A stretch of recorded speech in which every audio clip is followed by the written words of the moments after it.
اعوذ باللہ من الشیطان الرجیم بسم اللہ الرحمن الرحیم السلام علیکم ورحمۃ اللہ وبرکاتہ۔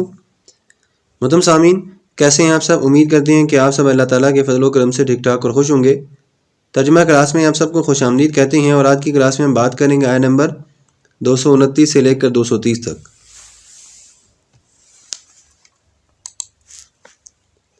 بسم اللہ الرحمن الرحیم۔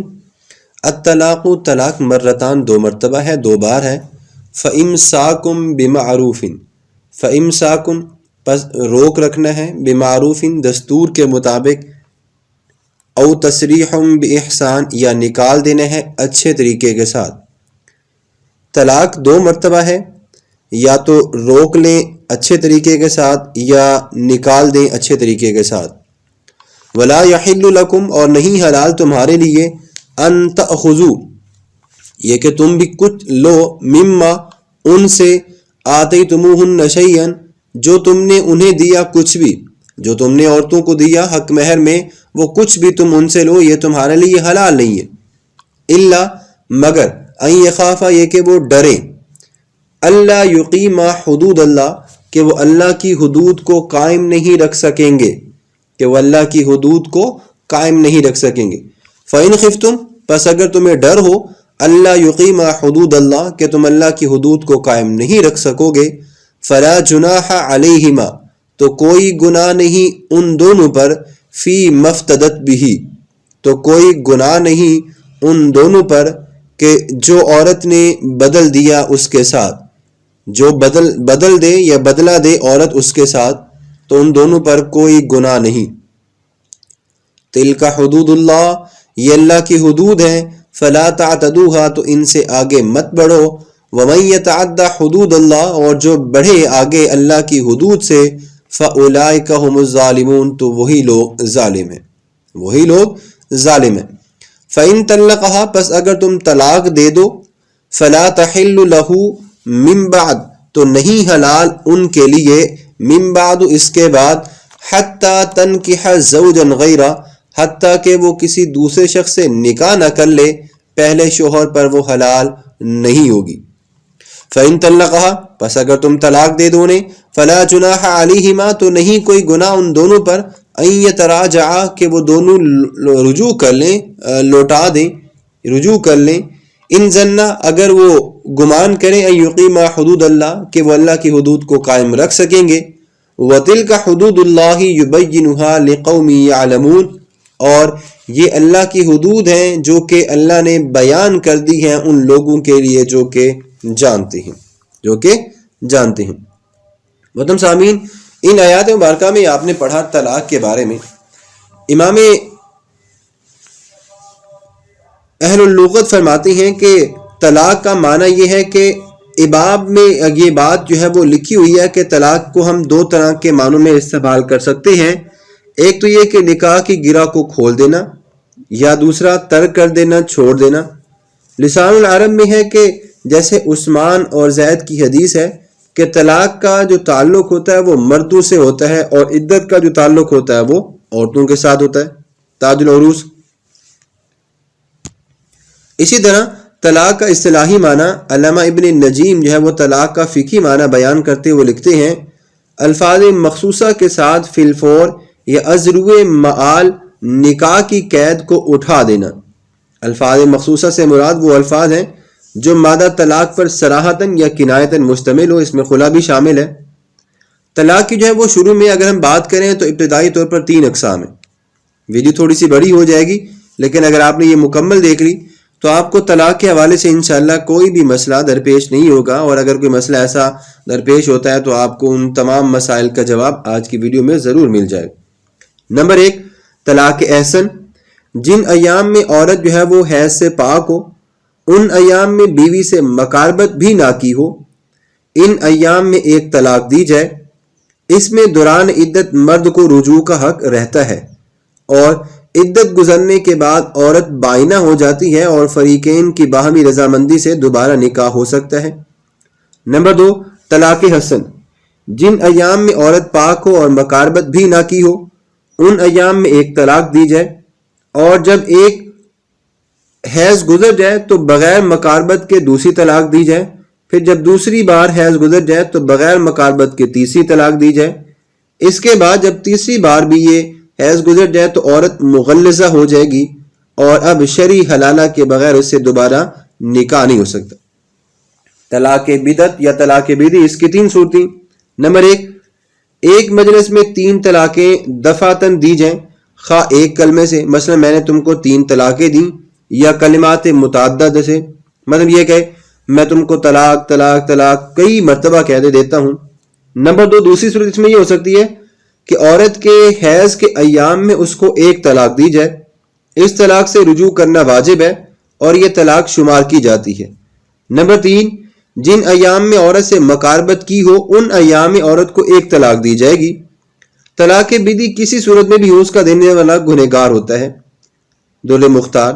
اسی طرح صریح لفظ طلاق کے ساتھ 1 یا 2 طلاقیں دی جائیں تو یہ طلاق رجعی ہوگی،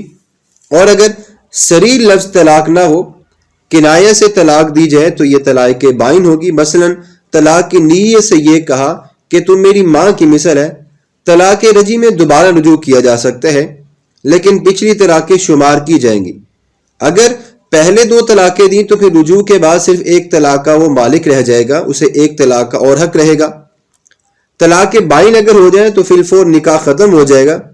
لیکن اگر ایسا ہو کہ 3 سے کم طلاقیں بائن دی ہوں تو پھر باہمی رضامندی سے دوبارہ نکاح یا عقد ہو سکتا ہے، لیکن پھر پچھلی طلاقوں کا شمار بھی دوبارہ کیا جائے گا۔ طلاق جو ہے وہ کیوں مشروع کی گئی؟ اسلام کا منشا یہ ہے کہ جو لوگ بھی رشتہ ازدواج میں منسلک ہو جائیں ان کے نکاح کو قائم اور برقرار رکھنے کی حتی الامکان کوشش کی جائے، اور اگر کبھی ایسا معاملہ آ جائے کہ ان کے درمیان اختلاف پیدا ہو جائیں تو پھر رشتہ دار اور مسلم سوسائٹی کے ارباب سارے لوگ مل کر اس اختلاف کو دور کرنے کی کوشش کریں، ان میں صلح کرائیں۔ اگر ان کی پوری کوشش کے باوجود بھی میاں بیوی میں صلح نہ ہو سکے اور یہ خطرہ ہو کہ اگر یہ بدستور جو ہے وہ رشتہ نکاح میں بندھے رہے تو یہ اللہ کی حدود کو قائم نہیں رکھ سکیں گے، اور نکاح کے مقاصد جو ہیں نکاح کی وجہ سے جو حاصل ہوتی ہیں وہ بھی ختم ہو جائیں گے۔ تو پھر ان کی عدم موافقت اور باہمی نفرت کے باوجود ان کو نکاح میں رہنے پر مجبور نہ کیا جائے، کیونکہ وہ دونوں ساتھ رہنے نہیں چاہتے۔ اب اس صورت میں ان کے رشتہ داروں کی اور معاشرے کے دیگر افراد کی بہتری اور مصلحت صرف اسی میں ہے کہ وہ عقد نکاح کو توڑنے کے لیے شوہر کو طلاق دینے سے نہ روکا جائے۔ طلاق کے علاوہ عقد نکاح کو فسخ کرنے کے لیے دوسری صورت یہ ہو سکتی ہے کہ عورت شوہر کو کچھ مال دے کر اسے خلا کروا لے۔ تیسری صورت یہ ہو سکتی ہے کہ قاضی تفریق کروا دے، دونوں میں جدائی کروا دے۔ چوتھی صورت یہ ہو سکتی ہے کہ جن 2 مسلمان حکموں کو، یعنی جو فیصلہ کرنے والے ہیں، ان کو نزاعی جھگڑے والی حالت میں یہ معاملہ سپرد کر دیا گیا کہ وہ نکاح کو فسخ کر دیں یا فیصلہ کر دیں، جو مرضی کر لیں ہم مان لیں گے۔ قرآن مجید میں ہمیں یہ بات باقاعدہ طور پر معلوم ہوتی ہے کہ اگر شوہر کو بیوی ناپسند ہو پھر بھی وہ اس سے نباہ کرنے کی ہر ممکن کوشش کرے۔ اللہ نے فرمایا وَعَاشِرُوهُنَّ بِالْمَعْرُوفِ فَإِن كَرِهْتُمُوهُنَّ فَعَسَىٰ أَن تَكْرَهُوا شَيْئًا وَيَجْعَلَ اللَّهُ فِيهِ خَيْرًا كَثِيرًا، سورۃ النساء آیت نمبر 19۔ اور اپنی بیویوں کے ساتھ بھلائی اور حسن سلوک کے ساتھ رہو، اگر وہ تم کو ناپسند ہو تو ہو سکتا ہے کہ تم کسی چیز کو ناپسند کرو اور اللہ تبارک و تعالیٰ اس میں بہت سی بھلائی پیدا کر دے۔ اور نبی کریم صلی اللہ علیہ وآلہ وسلم کا بھی ارشاد گرامی ہے کہ حضرت محارب بیان کرتی ہیں کہ آپ صلی اللہ علیہ وسلم نے فرمایا اللہ تبارک و تعالیٰ نے جن چیزوں کو حلال کیا ان میں اللہ تبارک و تعالیٰ کے نزدیک سب سے ناپسندیدہ جو چیز ہے وہ طلاق ہے۔ سنن ابی داؤد جلد نمبر 1 صفحہ نمبر 294۔ حضرت ابن عمر رضی اللہ تعالیٰ عنہما بیان کرتی ہیں کہ نبی کریم صلی اللہ علیہ وآلہ وسلم نے فرمایا حلال چیزوں میں اللہ تبارک و تعالیٰ کے نزدیک سب سے ناپسندیدہ طلاق ہے۔ سنن ابی داؤد جلد نمبر 1 صفحہ نمبر 296۔ قرآن و سنت کی ان ہدایات کی روشنی میں شوہر پر یہ لازم ہے کہ جھگڑے کی حالت میں حتی الامکان طلاق نہ دے، اس سے بچنے کی کوشش کرے، اور اگر صورتحال ایسی پیدا ہو جائے کہ طلاق دینا جو ہے وہ لازم ہو جائے تو پھر 1 طلاق رجعی دے، کیونکہ اس کے بعد عدت کے 3 ماہ تک اس معاملے پر نظر ثانی کا اس کو موقع ملتا رہے گا، ورنہ اگر عدت کے بعد عورت علیحدہ ہو جائے گی، جیسا کہ ہم یہ دیکھتے ہیں کہ آج کل یہ لوگ ہیں نا، یہ بھی یہ سمجھتے ہیں کہ 3 بار طلاق کر لیں تو طلاق دینے سے وہ طلاق نہیں ہوتی 3 بار، اس لیے وہ کیا کرتے ہیں، وہ تو خود 3 طلاقیں دیتے ہیں، وکیل یا کسی کو لکھوا کے بھیج دیتی ہیں اور جب سائن وغیرہ ہو جاتی ہیں تو پھر بعد میں یہ پریشان ہوتے رہتی ہیں، پھر مفتیوں کے پاس جاتی ہیں کہ وہ نکاح کا کوئی دوبارہ مسئلہ نکالیں، دوبارہ نکاح کریں، ہم سے غلطی ہو گئی، کوئی ہیلا بتائیں اب۔ حتیٰ کہ پھر یہ لوگ کیا کرتے ہیں، یہ لوگ حلالہ کی ناگوار صورت کو قبول کرنے پر تیار ہو جاتے ہیں، حالانکہ اس قسم کے حلالے پر نبی کریم صلی اللہ علیہ وسلم نے لعنت کی ہے، لیکن بعد میں بچوں کی دربردی، یوں بچے جو ہے وہ در بدر بھٹکیں گے اور دوسرے برے نتائج سے بچنے کے لیے اس وقت فریقین ہر قیمت پر صلح کے لیے تیار ہو جاتے ہیں۔ صرف مرد کو ہی طلاق کا اختیار کیوں دیا گیا؟ طلاق دینے کا حق جو ہے وہ مرد کو دیا گیا، حالانکہ عقد نکاح عورت اور مرد باہمی دونوں کی رضامندی سے وجود میں آتا ہے، تو پھر عورت کو یہ اختیار کیوں نہیں کہ وہ جب بھی چاہے اس عقد کو ختم کر دے؟ اس کی ایک وجہ تو یہ ہے کہ عورت مغلوب الغضب ہوتی ہے اور اس کو غصہ بڑی جلدی آتا ہے۔ اگر طلاق دینے کا معاملہ عورت کے اختیار میں ہوتا تو وقوع طلاق کی شرح 2 سے زیادہ بڑھ جاتی۔ عام طور پر یہ دیکھا بھی گیا ہے کہ عورت کے مطالبے اور اس کی ضد پر شوہر طلاق دیتا ہے۔ دوسری وجہ یہ ہے کہ مرد کے مقابلے میں عورت کی قوت فیصلہ کمزور ہوتی ہے، خصوصاً حیض کے ایام میں عورت ذہنی اضطراب میں مبتلا ہوتی ہے،